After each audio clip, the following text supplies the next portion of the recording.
अस्सलाम वालेकुम गाइस, कैसे हैं आप सब। मैं उम्मीद करती हूँ जी आप सब खैरियत से होंगे, हम भी ठीक ठाक हैं। मेरे साथ हैं आज जी कमर अब्बास एंड एडी खान साहब। ठीक हो गया। अच्छा जी, गल करने का मकसद ये है जनाब, आज की मेरी वीडियो फिर एक बार असी गाना सुनाना है थानू जनाब, फुल मस्ती मौल दे नाल, क्योंकि जेड़ा असी पहले सॉन्ग गाए उन्हां दे दौरान मेरे कुछ दोस्तां नू वो सॉन्ग बहुत ही ज़्यादा खूबसूरत लगा है। तो अज असी फिर एक स्टार्टिंग करते हैं जनाब कसीदे तो बाद जनाब असी थानू गाना सुनावांगे बहुत वधिया जिहा साडा देसी व्लॉग।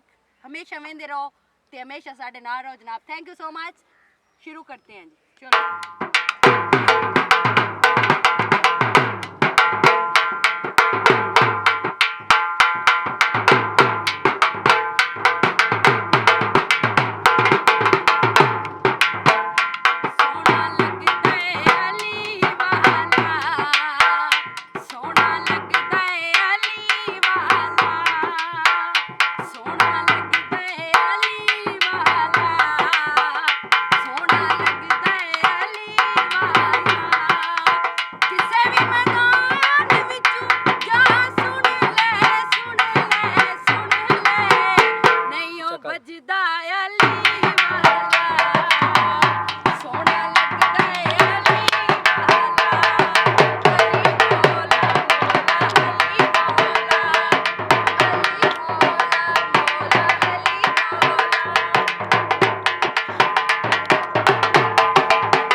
नहीं असी धमाल खत्म कर दी यार, तुसी ना बोलो विच। ओके धमाल असी नॉर्मली पढ़नी है। केड़ा गीत आ मेरा जब भी तेरा जी विच ब्लैक दी मैडम इतने उन्ना दा वीडियो दे करती है यार।